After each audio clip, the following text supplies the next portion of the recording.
So we are at 7:33 and we are going to go ahead and move ourselves forward. And so you are here with us at Finding Light in a Difficult Season, Coping with the Holidays. And this is a Restorative Action Alliance program designed to help people during the holidays. As we know, holidays can be a challenging as well as joyful time for many people, and particularly for those who may have been impacted by the system or impacted by some sort of trauma. So we have some wonderful guests here this evening that are going to help us with some beautiful information. Before we get started, I want to just tell you a little bit about Restorative Action Alliance. My name is Amber, and I am the Executive Director of Restorative Action Alliance. And Restorative Action Alliance exists to end cycles of sexual harm without the use of harmful state systems in the form of registries, onerous convictions, onerous conditions, unfair treatment, stripping of constitutional rights, and so on and so forth. We originated as an organization doing work in Connecticut, New York, and New Jersey, and we have really expanded a lot of our programming, like this one, to a national focus so people can participate without regard to their geography. We are an all volunteer organization. And so the folks who have put this program together have worked very hard to bring this to you. And I want to thank all of our volunteers, and in particular, Kim, who is our administrative helper, and then Jesse, who is our education chair. So I don't want to take up too much space before we get to our program. And I want to go ahead and pass this along to our education team lead, Jesse Friedman, to move us into our program. Wow. Thank you, Amber. And welcome everybody to our October webinar. We're doing something a little bit different tonight because we're doing this as a meeting format. So the chat is open. We're going to try and have a little more of an interactive conversation tonight. If the chat gets too distracting and too unruly, we will have to deal with that. But we're going to see how that goes. I'm glad you're all here. As Amber said, I am the current chair of the Education Committee at Restorative Action Alliance, and under that umbrella is handling our webinars. So here I am, and I am thrilled to be having this conversation because 'tis the season to think about holidays, and there's a whole bunch of them coming up, and for some people, they're not as much fun as they are for other people. And as most people are aware, holidays can be challenging for everybody, but for people impacted by trauma, for people impacted by carceral intervention, holidays can be a little bit more challenging. So we're here, we're going to look for some concrete thoughts, some hopeful hints, and my primary goal here tonight really is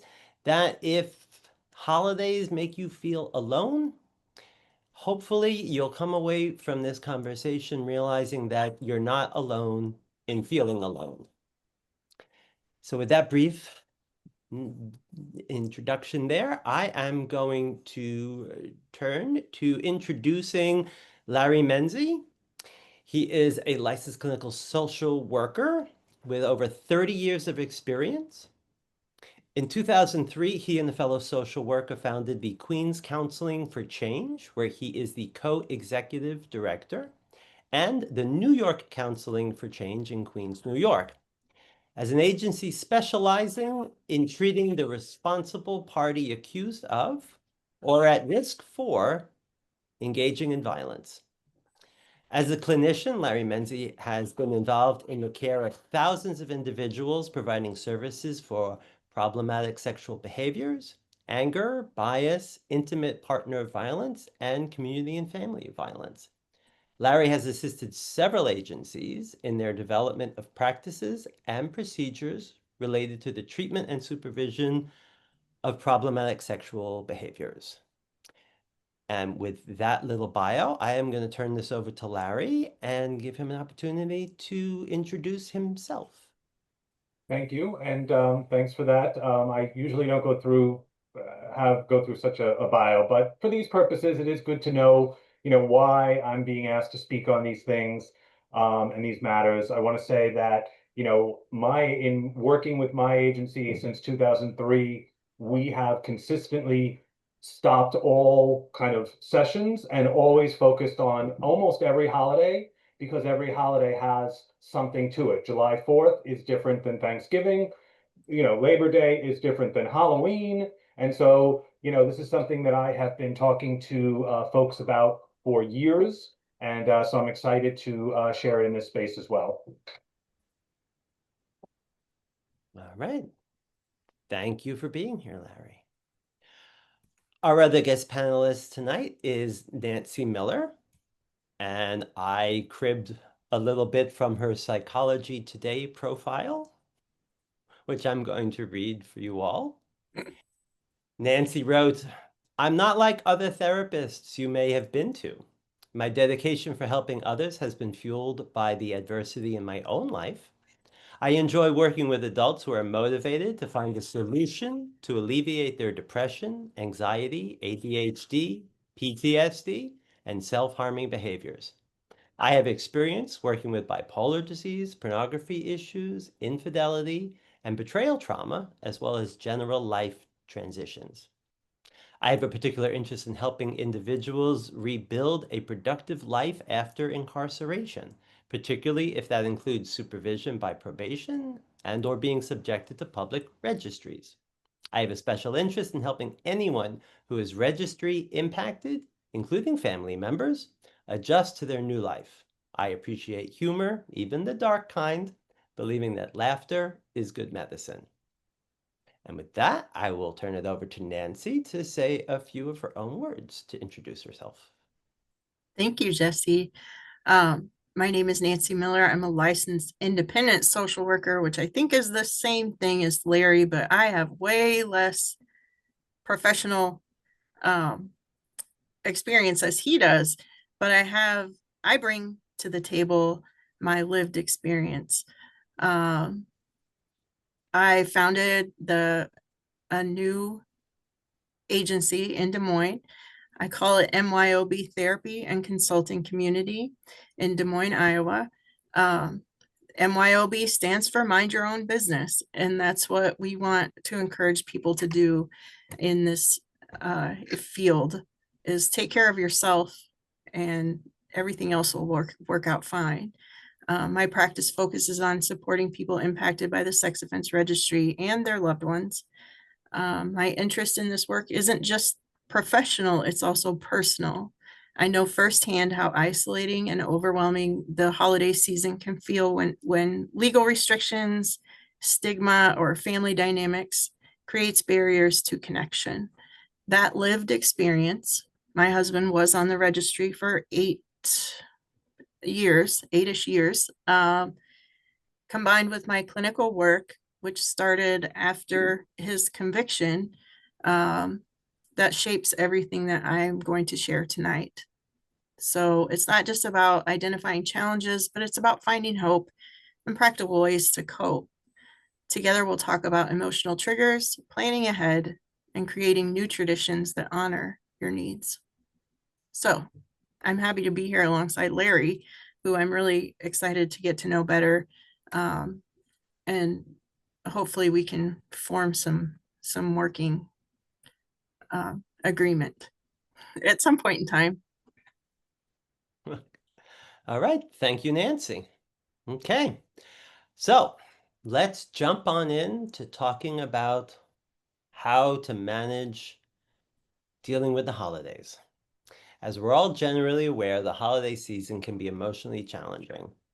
Many people have unresolved interfamily emotional baggage. I certainly have a dump truck full of unresolved emotional family baggage, as well as conflicts with relatives, which arise every year when we have family gatherings. So, my first question to you both.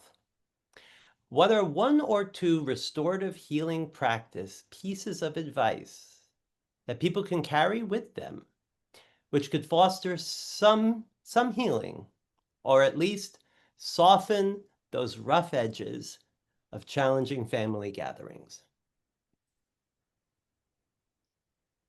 Nancy, Larry, jump on in. Yeah. Nancy, why don't you go first? Well, in my practice, I focus a lot on dialectical behavior therapy, which is grounded in mindfulness and being aware of what's going on inside of you and what's going on around you. So, my suggestion for people is before you walk into a gathering, is just take a moment to center yourself before you go in and decide what kind of experience you want to have. And then take that time as the evening or the day goes on. Don't be afraid to take breaks. Practice what it's going to be like to hear something offensive from Uncle so and so who may have an opinion on what your situation is, and just be prepared for a response that isn't going to upset the whole day, and have some kind of canned reply. That's my start there. So I think all that is stuff that I certainly would sign on to wholeheartedly. And I would just add maybe that, I talk a lot about radical acceptance, not fidelity to radical acceptance. In other words, I don't expect people to look up radical acceptance and say that because I am saying you should be looking at those tenets, that I am saying you have to accept every piece of radical acceptance. But part of what radical acceptance teaches us is how do we accept the realities of our situations while also allowing us to accept that there's emotional connection to that as well. But what it allows us to do by accepting those realities and then also allowing us to be in our emotional space is it allows us to hold both of those things at the same time. It can be unfair, but I can also have a plan. So having a plan, as Nancy said, the emotional check-in is something I'm always telling people. If you are not emotionally checking in, how can you have a plan? If you're not emotionally checking in, how can you know how you feel and what plans you need to implement? The other thing I would add is around what Nancy was saying around, kind of canned comebacks.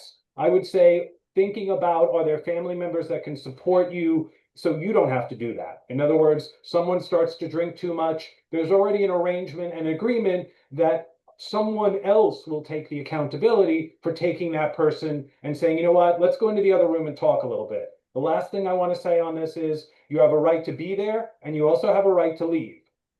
So keep that in mind.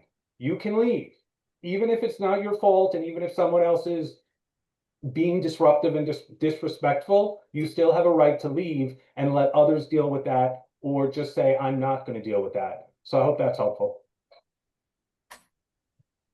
Yeah. Ooh, well, that was a lot. I do like this idea of giving yourself permission to take breaks. I have found that is self-care, and that's a good way. If you're not taking care of yourself, you certainly aren't going to be able to manage a challenging situation. How do the two of you feel about the notion of having one person there who you've sort of had a pre-conversation with about how you're feeling about maybe a particular family member or a particular something coming up? Maybe someone you could just nod Two, if you find yourself getting pushed to that emotional limit of coping and they know that you're having trouble. I think that Sure, goes, like, sorry, Nancy, go ahead. oh, just having a designated ally, somebody who can you give a signal to and use that means, hey, let's go for a walk around the block, or meet me in the guest bedroom so I can vent for a minute, or whatever it takes to get you through that moment. Sure. Yeah, and I That's a would great add, idea. always have, in life, we should always have a plan, and we should always have an understanding of, plan A, a plan B. I always joke about, I don't play sports, I don't watch sports, I don't know nothing about sports. But what I do know is that teams do not just go out and play. They practice, practice, practice.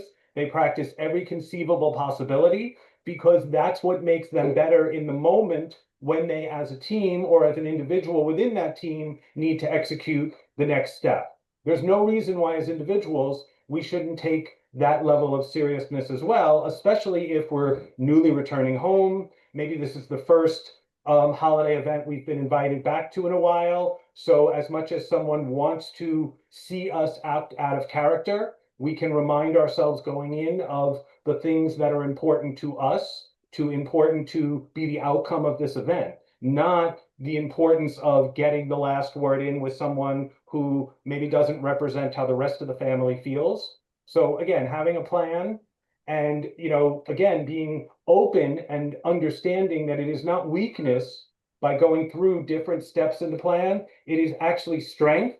It is weakness not to do it. Good point. I Yeah. just had a thought about having an ally. That if you have an ally at the family gathering, you've got a go-to person. Hmm.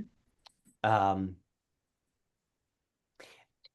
I think it's certainly possible that some people might have trouble opening up to finding an ally um, and being able to be really candid about their insecurities. Um, any thoughts on how somebody would go about picking that safe person? Mm. I don't know if people can hear my cat. She wants to play a part in this. So if you hear a moaning in the background, it's my cat. Sorry. Um, but I would say, first of all, if you don't have an ally, maybe you should really rethink why you're there in the first place. In other words, I am not on the registry. I've not been arrested. But if I go to a party and I don't feel like I have an ally, why am I going? I would rather stay home and pet my cat. So I think that's an important piece. And then understanding the responsibility of an ally. Because if you pick that ally, is that person going to remain sober for you, or are they your ally for the first 20 minutes and then you're on your own? So looking at, who is this ally? What do you need them for? And maybe you don't need them to speak on your behalf at the event, but maybe you need them to run through. So remind me who's going there. Maybe you've been away for a while. You haven't been to one of these events. Tell me how so and so is. I'm introducing some family members this weekend who haven't seen each other in a very long time, and I already told them like, so and so's gotten a lot older, so just don't be like shocked if this person who you knew 20 years ago is now 20 years older. And so that may also be helpful to kind of know, who's who, even though you are part of that family and maybe you've been part of that family a long time, but maybe things have changed in the negative, but also maybe in the positive. That's where you can also find out, who actually has said and spoken up for you more than you thought is so and so. So that's who we want you to sit with. So again, doing that kind of practice, putting the time in, putting the energy in, also will allow you to, I hope, decrease anxieties you might have. Hmm. That is very, very well put, Larry. Thank you. Nancy, do you have anything you want to add? I would agree with all of those things. I mean, if you don't feel welcome there, um, don't put yourself through that. Yeah. Make a different plan. Make a difference. Hang out with people that you want to be with, or Yeah, I think we're going to get to that. okay. But in Okay. the same way you had mentioned, like, give yourself permission to take a break, could also give yourself permission to say no, and you don't really want to be at that party. Right. You do have the right to decline the invitation. And I would also add that you, like I said before, you have the right to go, and I like to do this, and leave quick. In other words, there is no reason why, if you're not sure, you can't show up, but say, in advance, look, I know everything starts at 7, but I have somewhere else I'm going to be, someone else invite. I appreciate this invite, but I also have another invite. So I'm going to just show up because I haven't seen people in a long time and I want to be part of this, but I also have to leave early. I've always found a little bit is always better than a lot. Yeah. All right. Yeah, that's all great stuff. Somewhat opposite to the challenges of navigating family gatherings for some people who are impacted by the carceral system. Big family gathering holidays can also trigger feelings of loss and isolating depression.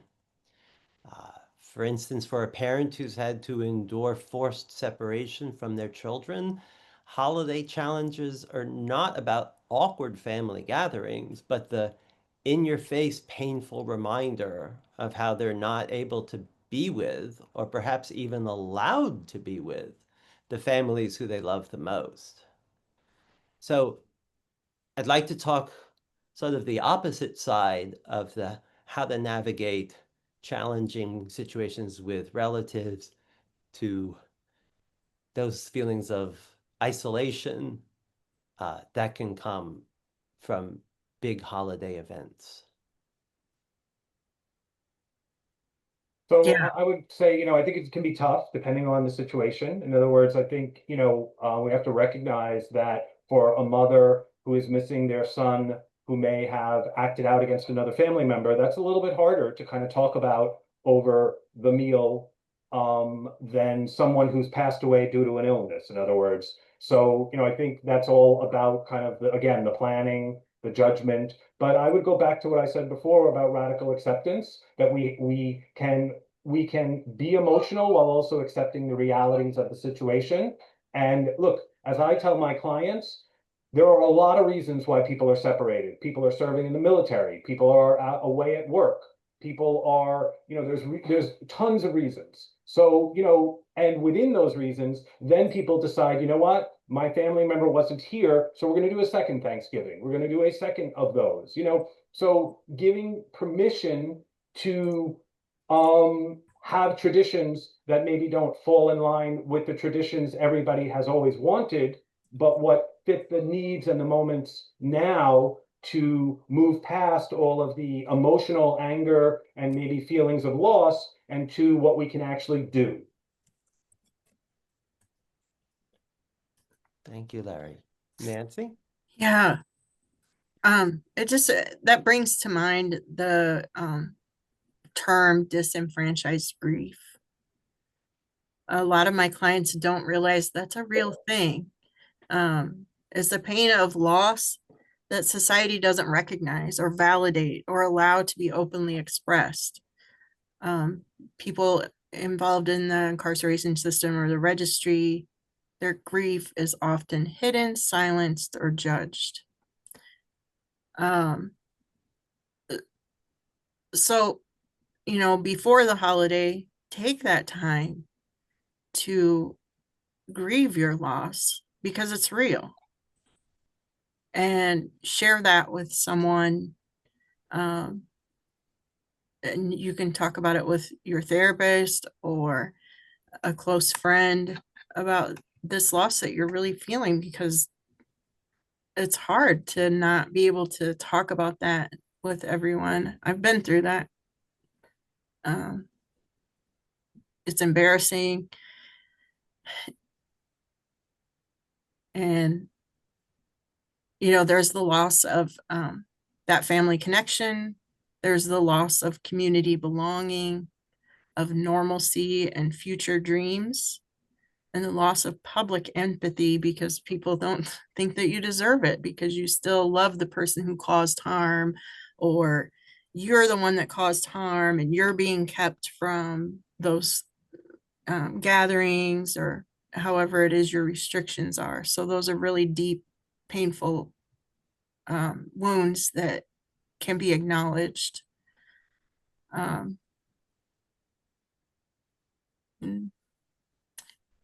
think that's it. Self-care. Self-care. So very important indeed. Yeah. Yeah.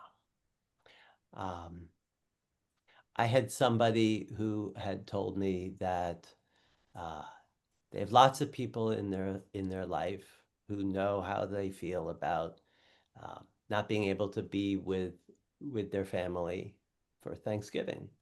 And so every year they get all sorts of invitations from people. Don't sit home by yourself. Come to our Thanksgiving. And the person said to me, and I identify very well with it, that it's very nice to have the invitation, but the invitation doesn't always heal the wound of not being able to be with the people who you really want to be with for the holiday. And that was something that they had a challenging time explaining to their friends, to other family members. Mm-hmm. And I really wanted to sort of share that because I can't be the only person who feels that way, and I have a feeling that that is somewhat common. So Mm-hmm. wanted to throw that out there. And the healing practices that might soften that grief. The first one would be to name the loss, giving language to what's been taken. I miss the life we had. That's a valid loss. I grieve the holidays we can't share together. That acknowledges that something real was lost, even if society can't or doesn't validate it. And find witnesses, not judges. Grief needs an audience that will listen, not fix. Encourage connection with support groups, faith communities, or therapists who understand registry or justice impacted realities. And the third point that I have here is to create small acts of remembrance. Light a candle, write a letter never sent, cook a favorite meal, or share a story that says this person still matters. Go ahead and, if you have to stay home, and go ahead and get a turkey dinner, make yourself a turkey dinner or order one from, I don't know, there's places around here that do free turkey dinners and they'll even bring it right to your house. But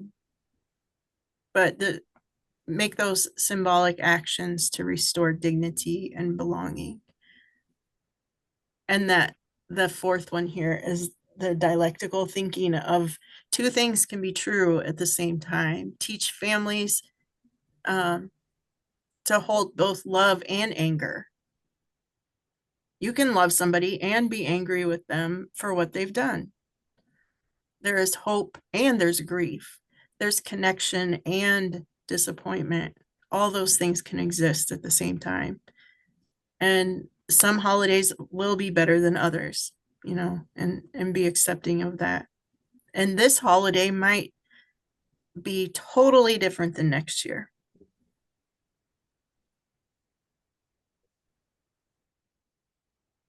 Yeah, what I would add to that is speaking, for if you're the individual that's kind of not invited or, not involved, is I believe that you got to have hope. And without hope, what's the point? So are there things you can do to look at what you can do for next year to try to be more welcome at that? the things that you can show. Because I've worked with individuals who are returned back to the community, couple of weeks before a big holiday, and I'm meeting with them and they're telling me that they want to go back. And I'm saying, well, I understand that, but do you think they're ready? I understand you're ready, but are they ready? And so some of it might just be like, as Nancy's saying, maybe timing. And then what can you do to not be so caught in that moment of your emotions of upset, but future thinking, forward thinking of, is there a window of hope that if I can do certain things, can demonstrate certain things, consistency, maybe that will change. Maybe it won't change next Thanksgiving. Maybe it'll be 2 Thanksgivings from now. But I think without hope, especially if it's something you're so connected to, it gets very difficult to keep the other things sustained. So there's always got to be a hope that something will give if you as well kind of make sure you're putting your own actions into making sure that there's that change process going on. Wow. Thank you both. That was Yeah. lots of stuff to think about. Wow. Came to my mind this idea, make new traditions. Like you said, Nancy, get your own Thanksgiving dinner. It doesn't even have to be turkey. All the Chinese restaurants are open. It's Jewish Christmas. That's what I've heard. Yeah. Chinese. Yeah. Having hope and making new traditions. Yeah, those are good. Very good. The third main topic I wanted to jump on, that for trauma impacted people, there are often dates on the yearly calendar, such as anniversaries of an arrest, the death of a loved one, or a child's birthday, which are trigger days for people. And all too often, these are silent holidays. They go unacknowledged. They live up here and they're not in store shelves. And this causes people to lean into depressive thinking, drinking, and other isolating behavior. So, sort of on the similar topic, but like, what do we do about things that are these silent holidays that live in trauma impacted people's minds? And sometimes it's really tough to turn to someone and say, today is my daughter's birthday and I haven't seen my daughter in 10 years. That's a hard thing to live with. And for a lot of people, it's a hard thing to say out loud. And I think you would both agree that keeping it stuck in here doesn't solve the problem. Right? Larry? Yeah. Nancy, you want to take that first? Nope, I'm not ready. Okay, I'll take it.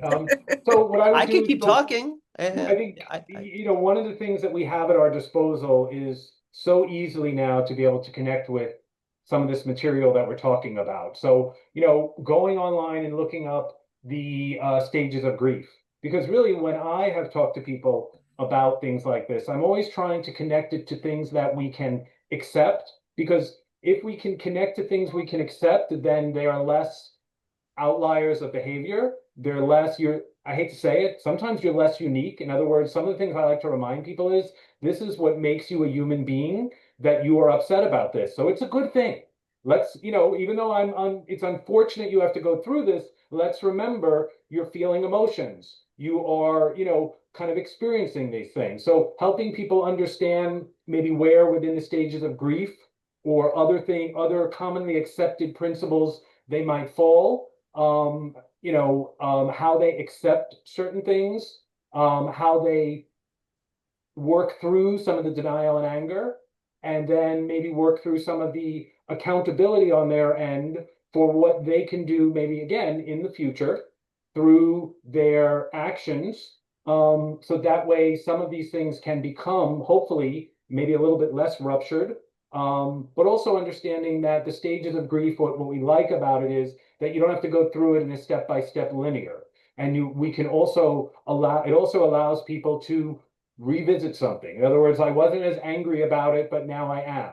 So if you're not familiar with the stages of grief, I think this would relate. Again, it's not going to relate 100% to 100% of the people, but the more you start to see that the things that you are experiencing are so commonly attached to a lot of things, it hopefully allows people to kind of relax and realize that this is the human experience in some ways. Mm. Yeah. It's okay to feel loss. I feel like people,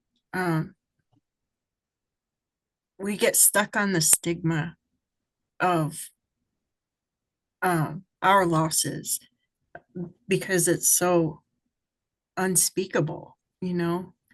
I had a friend that was trying to relate to me when my husband was incarcerated, saying, "Oh, yeah, I remember what it was like to not have a husband around when my husband was a farmer and he was in the field for weeks and I never saw him." And I just thought, that's a ridiculous, that's a ridiculous comparison, because my husband was in prison with a bunch of people who probably would have killed him if they known what he was there for. Which I suppose a farmer could fall in a combine and get killed. So there's comparisons like that too that kind of it's hard. That's a hard one. But like the arrest dates and incarceration dates, those kind of anniversaries, or your kid's birthday that you've missed several years in a row or something, maybe rename those days of the day I began again. The day, your arrest date can be the day you decided to change your entire life rather than my arrest date. Um, a child's birthday can be the child's day, and that's the day that you spend sending good thoughts and energy into the world for that child. It transforms that trauma into something that can be held and reflected on, not just endured. You might create a private ritual by marking the day with a gentle ritual of remembrance, something tangible but simple. Light a candle, spend 5 minutes breathing intentionally, maybe write a short reflection or a prayer in a journal.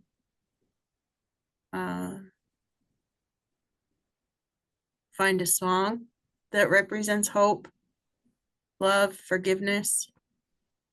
Go for a walk and notice one thing that feels alive or steady, like a tree or the sky or your heartbeat.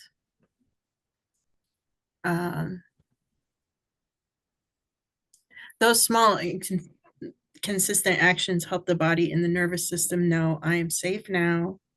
I am acknowledging what happened.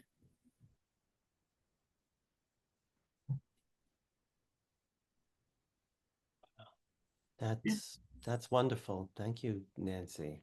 That was good stuff. Yeah. I wrote down, have a plan.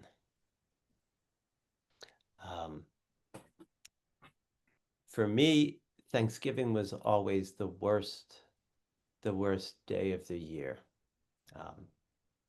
My arrest happened the day before Thanksgiving, and it was just this horrible twist of irony with the universe that, like, the one day I would want most to forget about is the day that everybody stops and does a big special thing, and all the stores are closed and everybody's doing something.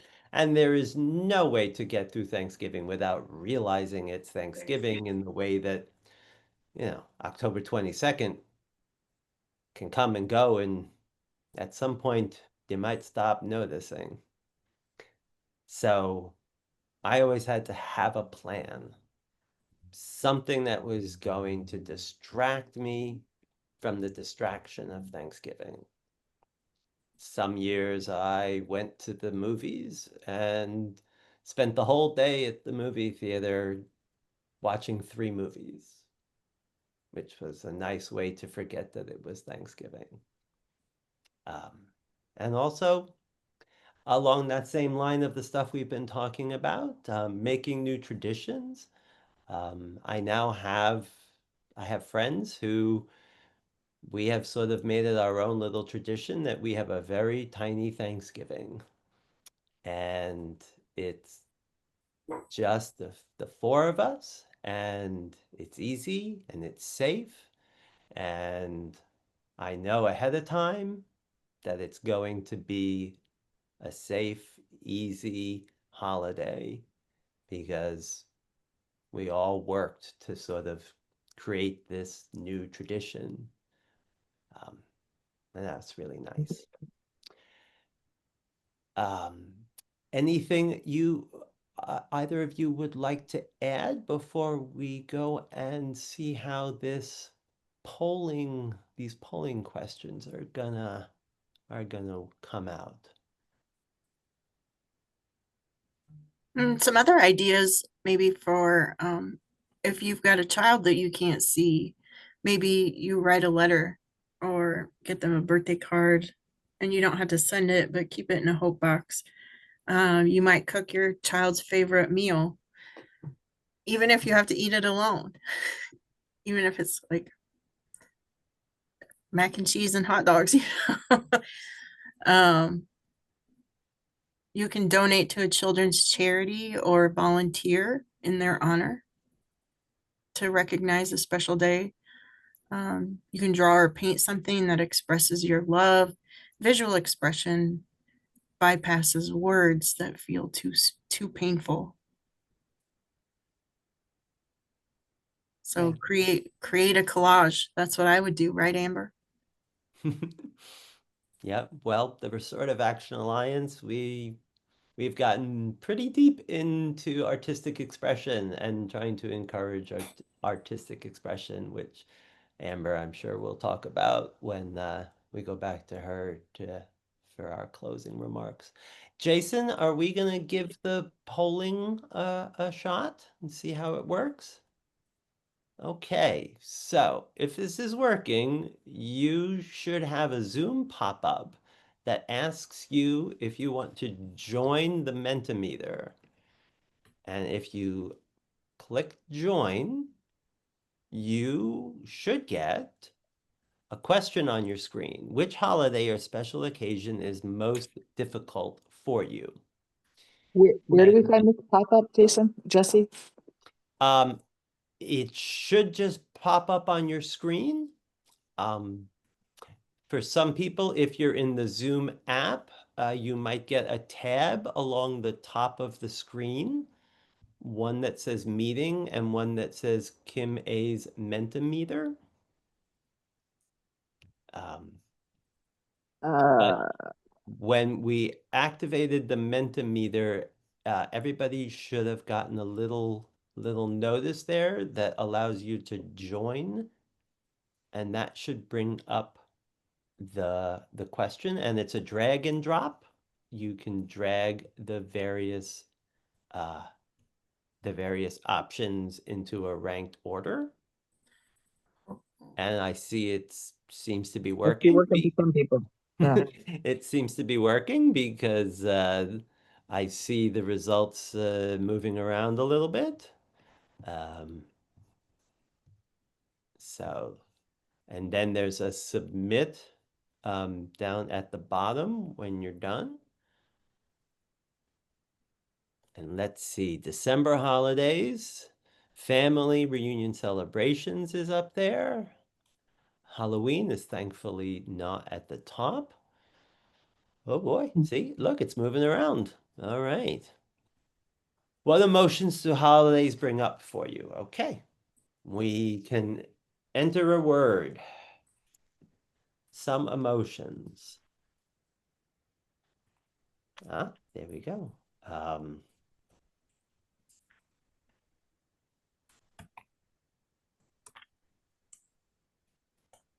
All right, and if it's working, you should be seeing a fun word cloud popping up on your screen as people send in their results. I'm seeing loss. I'm also hearing an echo, which I hope other people aren't hearing. So loss and lonely, and I see the outliers: anxiety, separation, grief, disappointment, tension. There's an odd word out, left out. And look, we have a joy. There we go. Yay, we have a joy. That's good. See, it's not all lost and lonely. There is a little joy, but there's also disappointment that pops up in there, I see. Grief. Yeah, I think most of us can all identify with that. I see some more. Christmas movies. Yay, Christmas movies. I heard that the Hallmark Channel has already started their Christmas movie marathon, which this is the earliest they have ever done it, but apparently it's really, really popular. And so they figured we might as well start early because everybody loves it. And they've started out with some like holiday murder mystery movies to kind of tie into the whole Halloween idea. So if you enjoy your Hallmark holiday movies, they're already up on the channel. All right, so I do see loss, lonely, grief, sadness, anxiety, separation. Sure, all things that we've talked about. Hang on, before Oh, you move on, Jesse, oh, yes. in terms of the way this thing works, if not everyone has ever seen a word cloud, as more people enter a word, it gets bigger on the screen, just so that's clear. That was worth mentioning. Yes, that is worth mentioning. If you've never seen a word cloud before, that's what it's doing. The more people who mention the same word, that word gets bigger. And that is why we have the loss, the sadness, the grief. But let's give a shout out for joy, right? Because we can find joy even if it's just a little bit. Like it's in there. It can happen. Like Larry brought up this idea of hope. Like things in life are not static. And next year's Christmas could be very different than this year's Christmas. And the year after that, and the year after that. And certainly for me, I can attest that that is true because I was arrested in 1987. After 13 years in prison, I had 5 years on parole.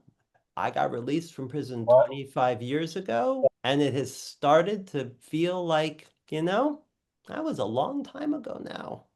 It doesn't hurt as much, and my life is very, very different. And in many ways, it's definitely much better. So there is hope there. Okay, sorry for that digression, but what do we have? What support or resources do you wish you had during this time of year? Okay, well, I'm going to try and read some of these out, but my goodness, the print is very small. Positive support group, my family, having someone know how difficult the holidays are for me so I don't feel so alone, someone I could call who understands my situation, support group of folks who have been on the registry. I wish I felt I could, well, I wish I felt I could reach out to the friends and family members that have discontinued contact with me. Sure, we all have experience that loss of friends. That's definitely something I think we can all relate to. Spending time with others who understand my situation. Yeah, yeah, I see a lot of similar sentiments there. A creative outlet, like Nancy was saying. Do some art. Secular support during religious holidays. Oh, yes, of course. I think that kind of falls under the category of like make new traditions. Like if you can't have a religious holiday, find a way to make it your own sort of holiday. Lots of money to go on a good trip. Yeah, yeah, that does sound nice. See, there's the joy and the hope. Larry, Nancy, any thoughts on what you've been seeing in these little polling questions that we have? I hear so many people talking about if I just had a support group. Can you believe that there are no laws saying that you can't create your own support group? When my husband was incarcerated, I found the Offender's Wife community, which is a private Facebook group for women who have someone on the registry. And I started meeting people who were close by to me. Then we had people travel from to Iowa from Wisconsin to come and be together in a space together with someone who understood exactly what they were going through. I was involved in our church. I asked if they would donate a room to us. Yes, they donated a room. We did a craft, and that just helped have your hands doing something busy. And then once you complete your craft, you've actually accomplished something for the day. I didn't have permission from anyone to do it. I just did it. So I would really encourage people to be brave, be what you needed to be. That's wonderful. Thank you, Nancy. Yeah. Larry, do you have something you want I to? mean, I would add, when I look at this list, it really speaks to, again, the plan. I joke with my staff sometimes when we're not prepared for a holiday. I'm like, guess what? Next year, around the same time, that holiday is going to come and we could actually get prepared at any time we'd like. It's not the same, but it's similar in the sense that if you find yourself really feeling like Thanksgiving hits me like a ton of bricks, well, maybe it's already a little too late for 2025. 2026 is going to roll around. More than likely, unless you make a change, you will have the same feelings and may even feel worse. So what I'm seeing in this kind of what supports this kind of action and hope that get people into this phase of making the changes they want, moving into those changes, finding the things that they want, creating, as Nancy said, if I can't find it, in other words, I've been looking for 6 months. How do I find somebody that can help me develop it and support it and sustain it? What it isn't is not waking up Thanksgiving morning or this holiday that you find important and saying, like, I'm really upset because I am not where I want to be. Much of that could be because you didn't take the time to kind of know that this was going to happen this way. So that's part of accepting the grief of things, accepting the need to plan for things, and that kind of acceptance that without doing that acceptance, you're only going to have the negative outcomes and no hope of the positive outcomes. And the other thing I want to point back to is while I love Hallmark movies, I always use them as an example. I'm kind of saying, let's be real here. That is not real life. One of the things that can happen in consuming all of that is it can become a belief that if I am not living that Hallmark life, therefore, my life is not as fulfilling and sustained as it should be.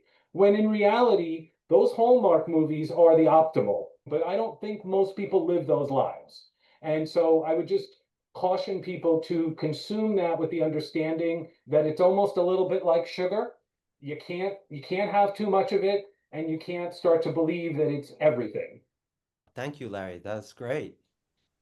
We have a wonderful PDF packet that Larry Menzie and his team of wonderful experts put together, which we're going to be sending out by email to everybody who registered. And there's lots of good information, lots of positive ideas, lots of bullet points and things that we talked about here today. That'll be in there.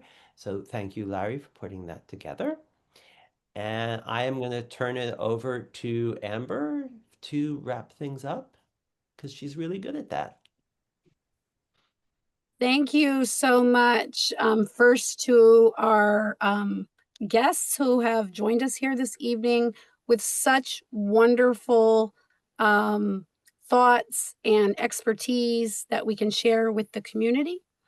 And thank you to the entire RAA team that put this together, particularly Jesse, our education team, Jason, Kim. If I've forgotten someone, I am holding you in my heart. Jesse mentioned that we do have some wonderful peer support circles, including Mindful Meditative Art Circle.